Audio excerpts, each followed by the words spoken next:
Suivons notre lecture dans l'Évangile selon Marc. Et nous sommes dans le 6e chapitre, les premiers versets.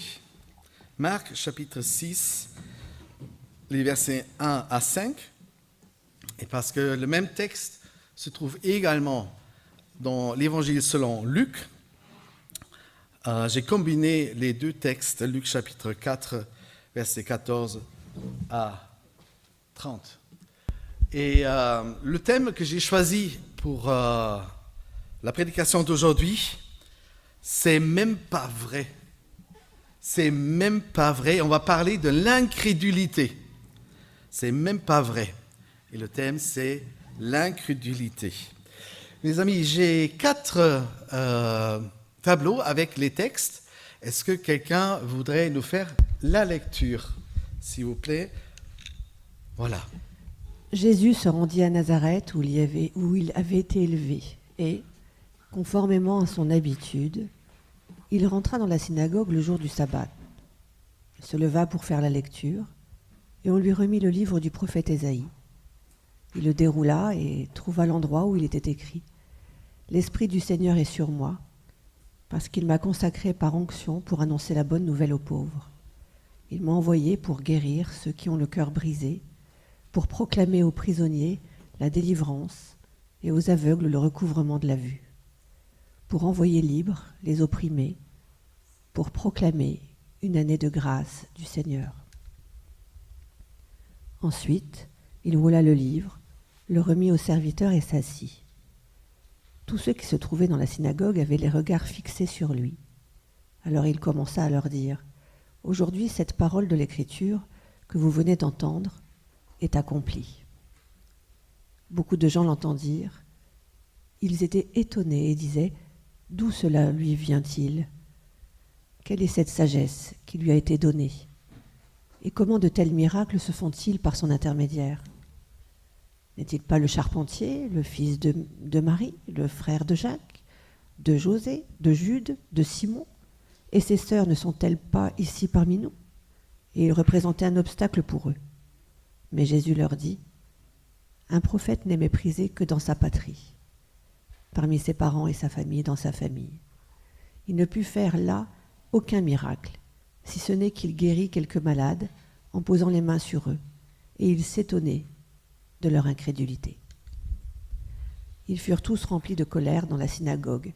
Lorsqu'ils entendirent ces paroles, ils se levèrent, le chassèrent de la ville et le menèrent jusqu'à un escarpement de la montagne, sur laquelle leur ville était construite, afin de le précipiter dans le vide. Mais Jésus passa au milieu d'eux et s'en alla. Merci donc pour cette lecture.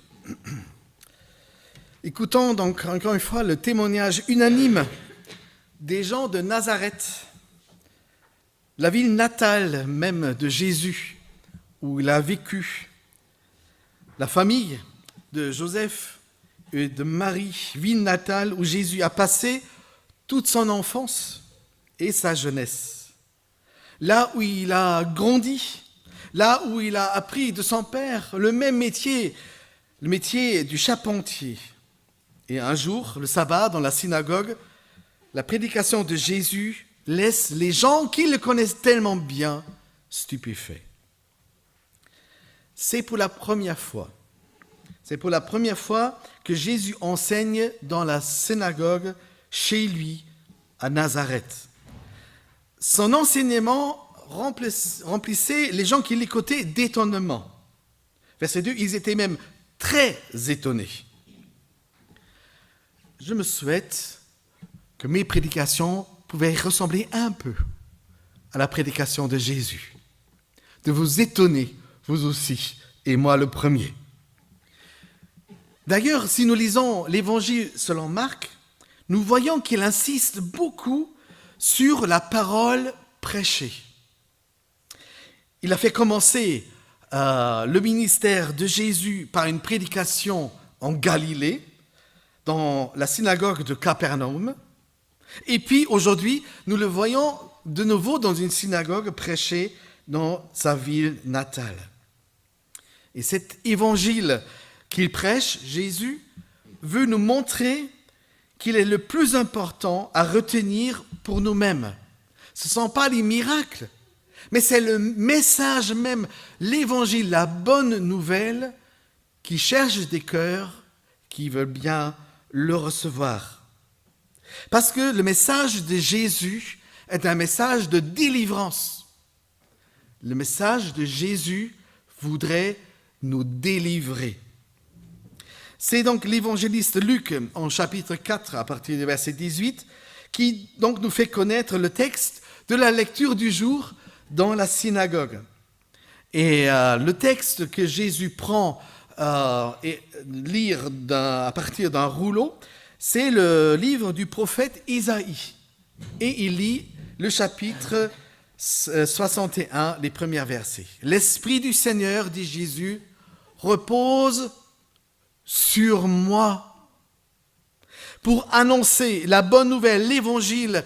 Je suis envoyé pour proclamer aux captifs leur libération et aux aveugles afin qu'ils recouvrent la vue. Aujourd'hui même, dit Jésus, pour vous qui l'entendez, cette prophétie de cette écriture est devenue réalité. » Ça me fait penser au témoignage d'Imke tout à l'heure. Le matin, comme c'est son attitude, elle prend la liste des prières de l'œuvre de Porte Ouverte pour les chrétiens persécutés.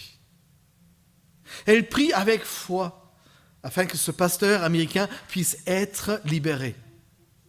Et le soir même, aux infos, tu peux voir ce que tu as espéré. Donc imaginez quand Jésus dit « Et aujourd'hui même et devant vos yeux, cette parole s'accomplit en ma personne. » Aucun de ses auditeurs de rester indifférent. Le message de grâce qu'il leur présentait les étonnait beaucoup.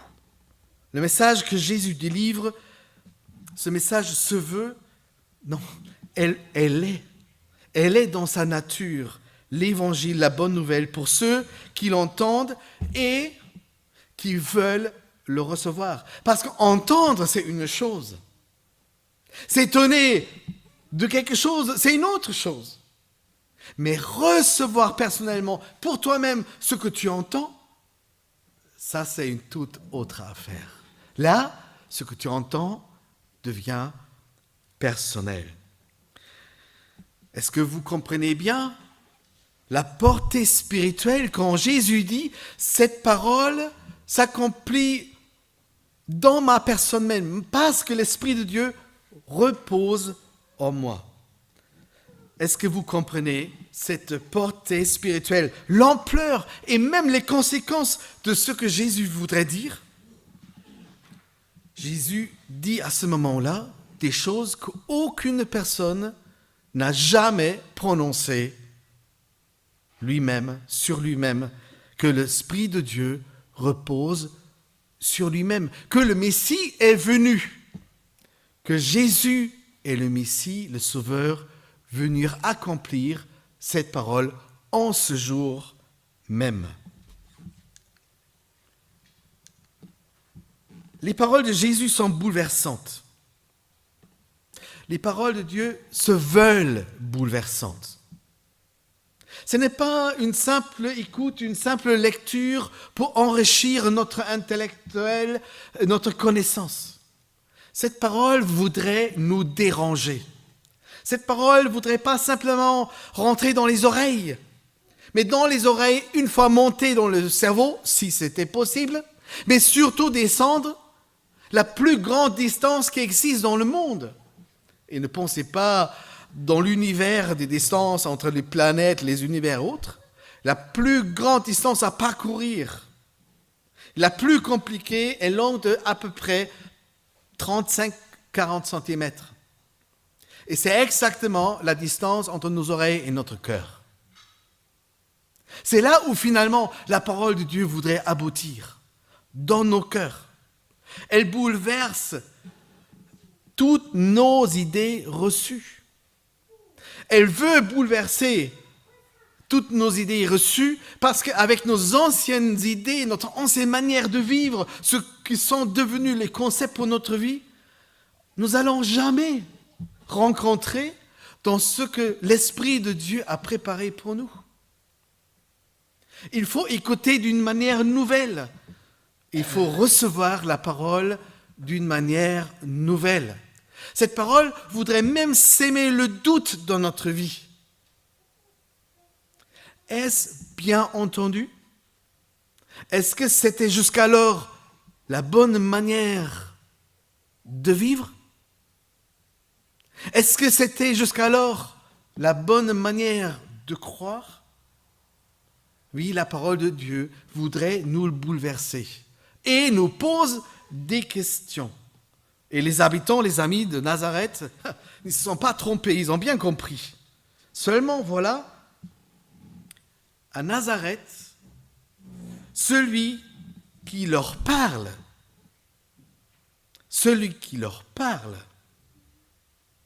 est un personnage déjà bien connu. Mais ils ne connaissent pas Jésus en tant que sauveur, ni en tant que Messie. Les habitants de son village le connaissent bien, lui et sa famille, même ses frères et sœurs. Ils l'ont côtoyé pendant 30 ans. Depuis qu'ils l'ont vu naître même. Jésus, il fait partie tellement du paysage, il appartient à leur univers, il est l'un des leurs, une figure tellement familière qu'on ne se pose plus de questions sur Jésus. Et maintenant, il commence à se dire de telles choses, jamais imaginées. Brusquement, il se présente sur un jour nouveau. Je ne suis pas celui que vous pensez connaître. Je suis un tout autre. C'est aujourd'hui que je révèle à vos oreilles que je suis votre Messie annoncé par les prophètes. Tu peux t'imaginer la difficulté des gens de Nazareth de croire parce qu'ils croient ce qu'ils voient. Et jusqu'alors, ils ont vu Jésus qu'un homme ordinaire du village, de la famille. Et maintenant, il dit presque j'aurais dit une connerie pareille. C'était bouleversant. Ils n'ont pas connu Jésus avec un regard pareil. Ils sont étonnés. Ils sont même très étonnés. Ils sont très attentifs. Mais notre texte dit, ils restent dans l'étonnement. Ils restent dans la confusion. Mais cela ne les emmène pas plus loin. Ils ne se posent pas de questions. Pour les habitants de Nazareth, on n'existe que par la famille et on existe par le travail ou sa profession. Voilà ce qu'ils disent. Attends, est-ce que ce Jésus, n'est-ce pas le charpentier? Est-ce que ce n'est pas le fils de Marie? Nous voyons quand même bien. Nous connaissons quand même bien. Ils en connaissent même les frères et sœurs de Jésus. Son frère Jacques, plutôt appelé le Juste, qui deviendra son apôtre, le responsable de l'église de Jérusalem. Voilà le frère Jose, son frère Jude, à qui on attribue un livre dans le Nouveau Testament. Son frère Simon et ses sœurs en pluriel. Et ce mot pour frère et sœur, Delphos, veut dire un être venant du sein de la mère, venant de l'utérus même, ce qui voudrait dire les enfants ayant une seule et même mère. Donc il s'agit vraiment des réels frères, des vraies sœurs de Jésus. Si nous lisons cela ici dans l'Évangile selon Marc, on pourrait dire, voilà, la famille de Joseph et Marie, ça ressemble un peu à ce que Imke et moi, on était une famille nombreuse. Et je pense à la carte famille nombreuse. Qui la connaît encore? C'était génial, tous à moitié prix. Joseph et Marie auraient bien profité de la carte famille nombreuse française. Parce que leur famille compose quand même 5 garçons et un certain nombre de filles. Donc, j'ouvre une petite parenthèse que je vais vite finir après. Pour ceux qui viennent d'un arrière-plan catholique romaine, ils entendent et ils voient Marie comme une vierge éternelle. C'est même un de ses titres. Marie, vierge éternelle. Voilà ce que prétendent l'Église catholique. Non pas que Jésus est né vierge, d'ailleurs d'une femme qui n'a jamais connu le péché, bon ça c'est aussi une invention que l'Église catholique ajoute, mais la Bible, quand nous lisons la Bible, elle dit non, sûrement pas.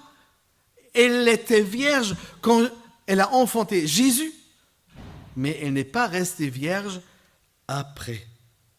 Nous lisons en Luc chapitre 2, verset 7, « Et Marie enfanta son fils premier-né. » Vous connaissez son nom ? Jésus, le premier-né de plusieurs après-nés. Jésus, le premier-né de plusieurs après-nés. Je ferme la parenthèse pour ne pas rentrer dans la polémique. Les habitants de Nazareth sont incapables de voir qui est vraiment Jésus. Le Messie, le Sauveur, venu à leur rencontre pour les délivrer, dit-il, pour les guérir de leur cœur brisé, pour proclamer une vie nouvelle, transformée, que Dieu donne à ceux et celles qui veulent bien le recevoir. Les habitants de Nazareth sont incapables de voir en Jésus autre que le charpentier, le fils de Marie.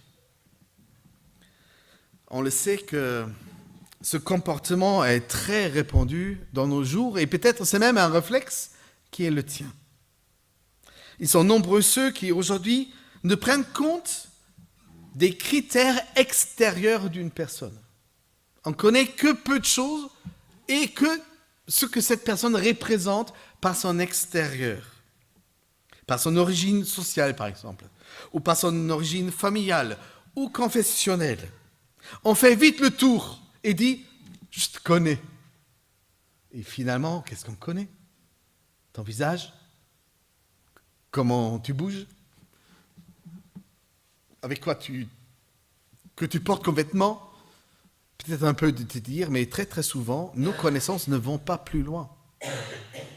Et ça peut être même parmi nous, qu'on connaît les autres que très très très très peu. Et on ne demande pas plus, ça nous suffit déjà. Et on prétend de connaître une personne. Et finalement, on ne connaît rien de cette personne, que son aspect extérieur. C'est terriblement réducteur, les amis, parce que ça dit strictement rien sur la personne que nous prétendons connaître. Oui, les habitants de Nazareth enferment Jésus dans leur manière de penser. D'ailleurs, ils ne connaissent pas d'autres manières de penser. Et ils ne veulent surtout pas connaître d'autres manières de penser. Ils sont enfermés. Et tout ce qui ne rentre pas dans le cadre, ils ne veulent pas le reconnaître. Ce mot incrédulité, apistia en grec, d'ailleurs, se trouve une seule fois dans les évangiles. Une seule fois. L'incrédulité. C'est ici dans ce passage de Luc et il concerne les gens de son propre village. Qu'est-ce que c'est l'incrédulité ?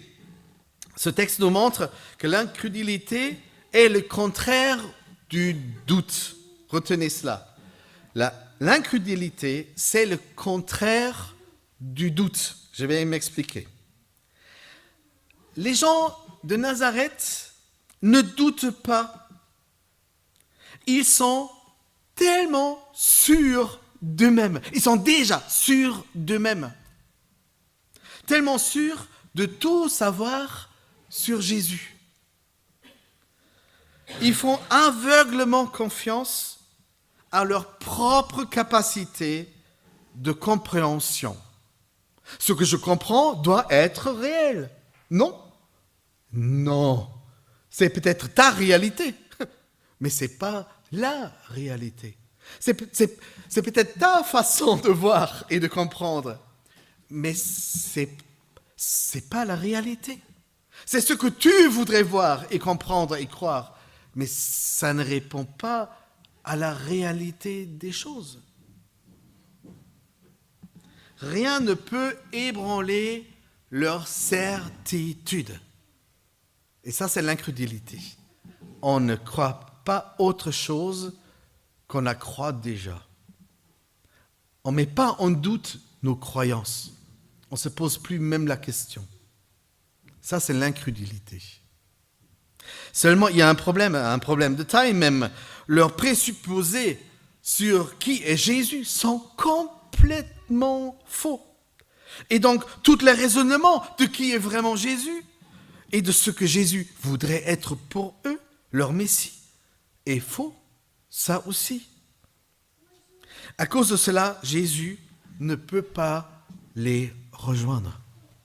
Pourtant, il essaye, par sa présence, il essaye par la parole qu'il lit et qu'il interprète.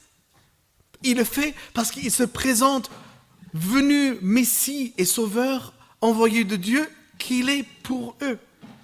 Mais il n'arrive pas à les rejoindre. Il ne peut pas les rejoindre dans leur cœur, parce que leur cœur est déjà fermé. Ils sont incrédules.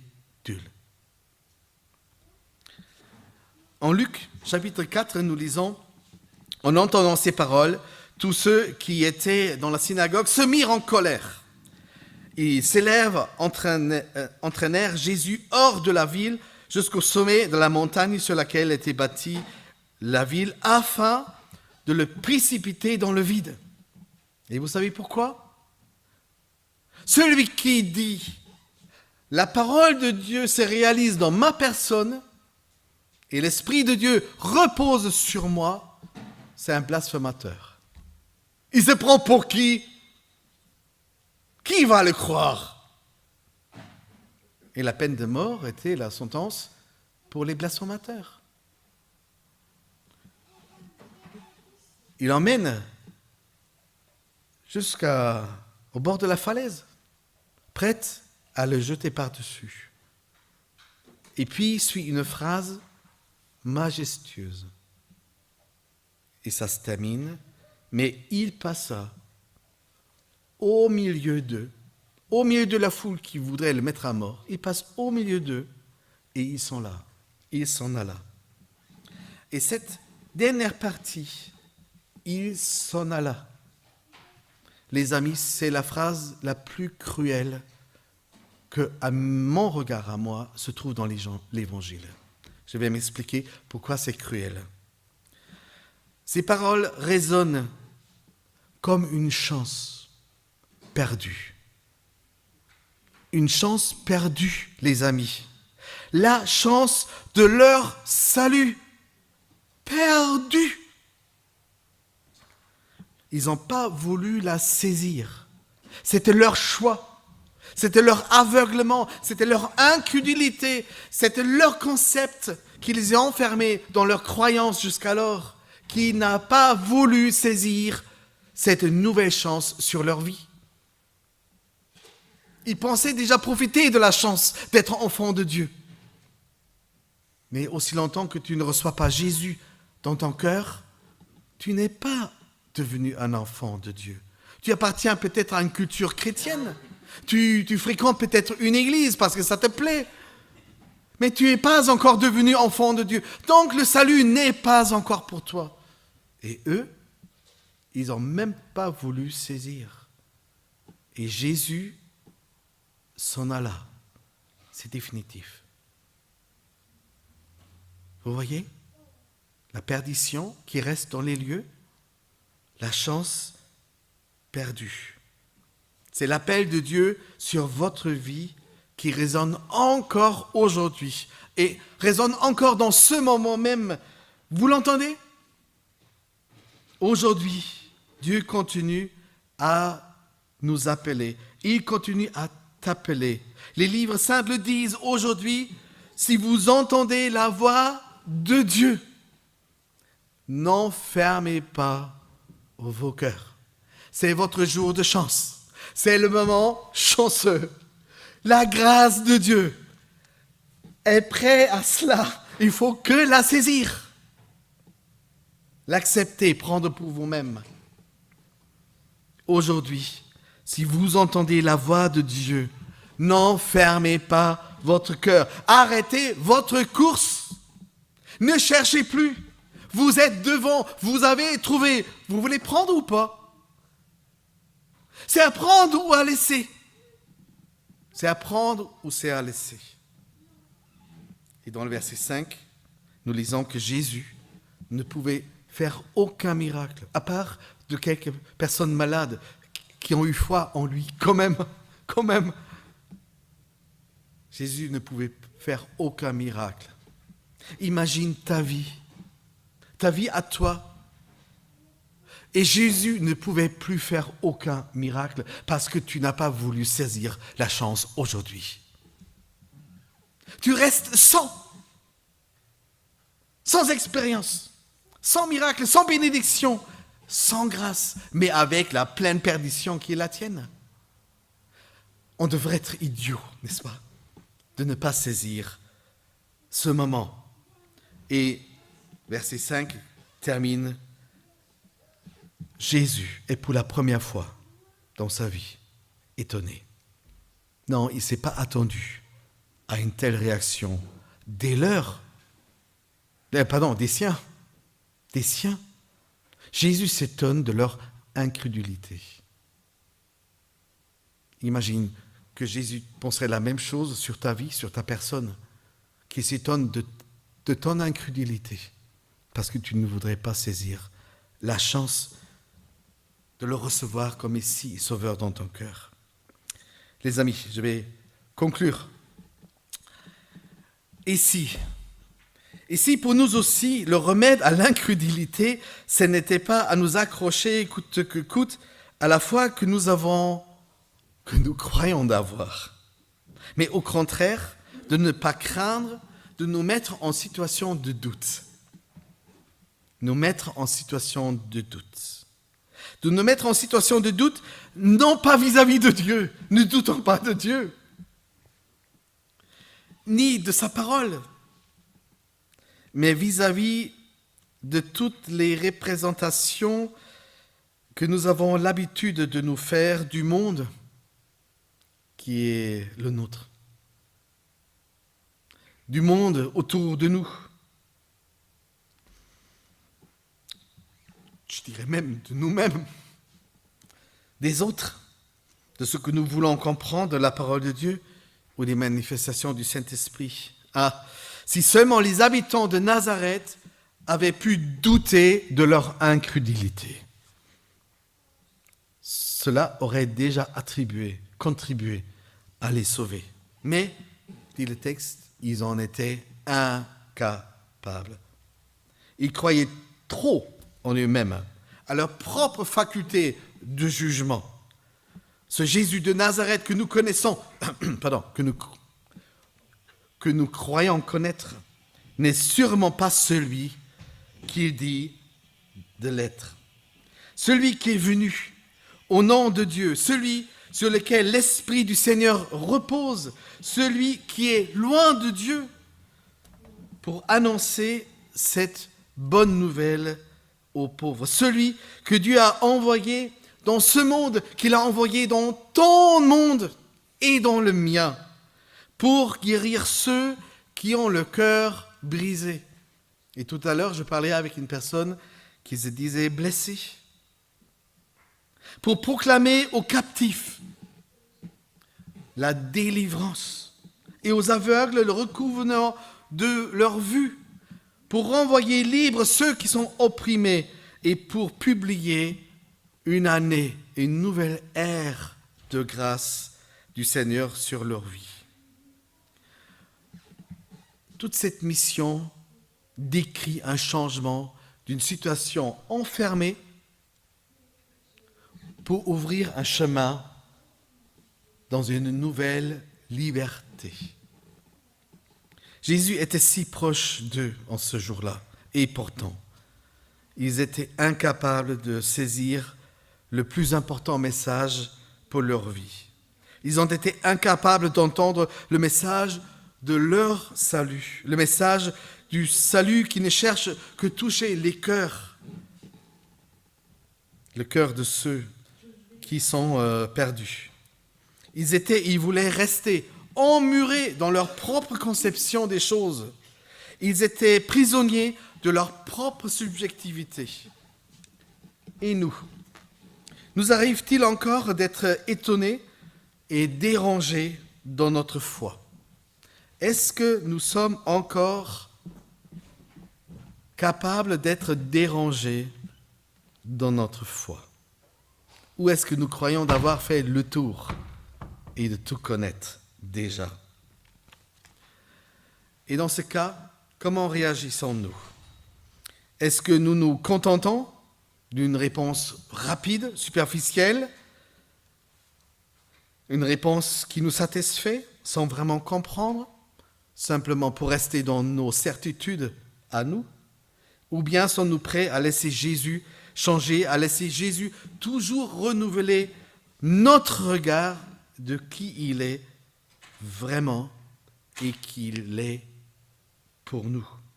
Sommes-nous prêts à nous laisser emmener plus loin de notre foi que nous étions dans notre foi de hier? Est-ce que tu es en progression? Est-ce que tu es toujours sur le chemin? Ou est-ce que tu es dans ta foi en plein arrêt parce que tu crois d'avoir déjà fait le tour, d'avoir déjà tout reçu? Mon œil, Jésus est en train de transformer ta vie. Ça a commencé et c'est pas encore fini. Et je termine avec une exhortation de Jésus qu'il donne à son disciple qui avait des difficultés de pouvoir s'imaginer que Jésus soit vraiment ressuscité et à qui Jésus dit, une fois apparu vivant devant lui, il dit, Thomas, ne sois pas incrédule. Est-ce que tu vas oser de mettre ton propre prénom? Olaf, s'il te plaît, ne sois pas incrédule, mais crois, fais-moi confiance. C'est moi qui est venu pour ton salut. Amen.